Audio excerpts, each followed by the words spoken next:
Welcome to Marshland Histories, the series of oral history podcasts celebrating the Lower Waveney Valley, the people, the places, and the marshes. In this episode, we'll be meeting Geoffrey Dann, a much-loved teacher at Gisleham Middle School for over 3 decades, from the 1960s to the late 1990s. Mr. Dann taught many different subjects, English, French, and art, but it was as a woodwork teacher that he is best remembered. In the early 1980s, when I was at Gisleham, he was one of my favourite teachers and was head of year when I first went to the middle school. I spoke to Mr. Dann, it's still hard to call him Jeff, and his daughter Liz about his life as a teacher for a whole generation of children at Gisleham. I have to say, throughout my entire life and my mum's married life, we have stood patiently waiting while people come up and say, Mr. Dan, do you remember me? And you'll always be very polite and generous.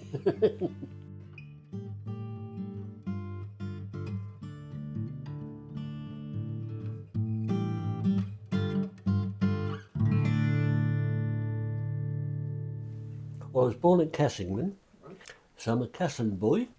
My mum was a Kessingland mother, as they call them. The granddad owned a drifter. That sounds very grand, doesn't it? Steam drifter. My father worked at the coachworks. Yeah, he started as a carpenter. He was a wood machinist and worked on various bits. When I eventually came back to last after national service and my teacher training, well, I started off at Oldwin Woodrow, as cool as it was. It was the old-fashioned, there was a boys' school and there was a girls' school, and there was a twain would meet in the playground. I was a bit keen on making things, and I said to Basil Crowe, the woodwork man, I said, can I come and have a look in the workshop sometime? Boy, what do you understand about woodwork? I said, well, that was my main subject of study when I was teacher training. Nobody told me, he says. And so within weeks I was doing half his timetable.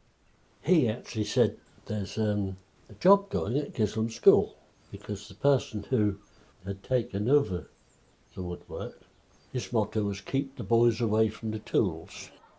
The first week, boys used to line up outside the workshop. There's a glass window all down the side, and as the first class went out, I could hear them all say, we're going to make something.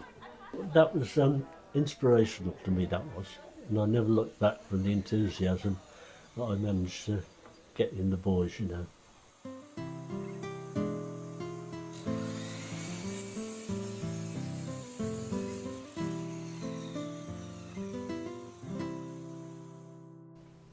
Yeah, everybody who went to Gisleham School while I was there, whether it was the secondary modern days or the middle school days, turned up at the end of our first year with a pencil box. I wonder how many hundreds that was. Yeah, hundreds and hundreds. 100 a year, Was there some kind of rule about measuring twice? Oh, measure twice, cut once. And the old favourite, was it Dan's Law? Be it big or be it small, do it well or not at all. That's amazing. Yeah. I think as well as pencil boxes and those noughts and crosses, there are different sized fish. Yeah, just a silhouette. They had to use a coping saw and several blades to cut out this fish. And it was their design, their fish.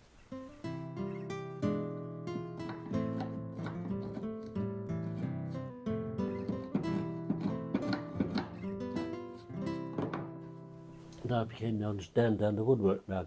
The nickname I was proud to possess.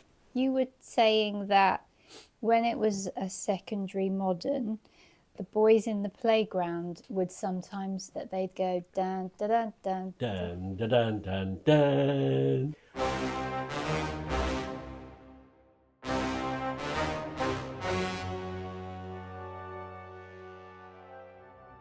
You left in 98? Yes. Can you remember your last day at Gisleham? Oh, yes. It was quite a spectacle, wasn't it? Wasn't it? And all these children were outside. Yes, they had a helicopter fly over. Not only that, it landed. Mr. Dan, it's all yours for half an hour. And all the children, all the school, everyone was out there going, yay, Mr. Dan. Yes, there I was, off and away in the helicopter, down the coast, inland a little bit, sort of Halesworth, and back up Yarmouth and back over Carlton, and looking down on my home, and then down onto the school field. What a fantastic end to a school career. I always think to myself, I couldn't have got it all wrong then. Well, far from getting it all wrong, Mr. Dan. As far as I'm concerned, and many others would agree, you got pretty much everything right. I'd certainly give you top marks, and I've tried to say as much in the following poem. Here's the tale of Mr. Dan, a marshland legend, the woodwork man. Ever friendly, he always smiled. His hair was red, his beard was wild. From Kessingland boy to his Kirkley start, then Carlton man with Gisleham heart. What things we made with our woodwork champ, from stool or table to angled lamp. And he promised, before we leave this place, you'll all have made a pencil case. He followed that with one more wish, his master plan. Now make your fish. Mr. Dan, you gave good advice. To cut it once, we measure twice. For 30 years, you helped us through. Now your Gisleham kids share this with you.